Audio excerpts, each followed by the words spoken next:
Hi guys, welcome back to our channel How to Guide. Today in this video I'm going to show you how to verify your UniBet account. To do so, follow some simple steps with me. First of all, open your UniBet application or go to UniBet website from your browser. Then log into your account, then this type of interface will appear in your screen.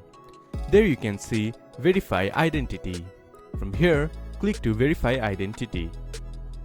Once the page has been loaded up completely, you can see you can verify your account by providing your proof of identity and uploading your additional document of address. Upload your proof of identity by clicking here.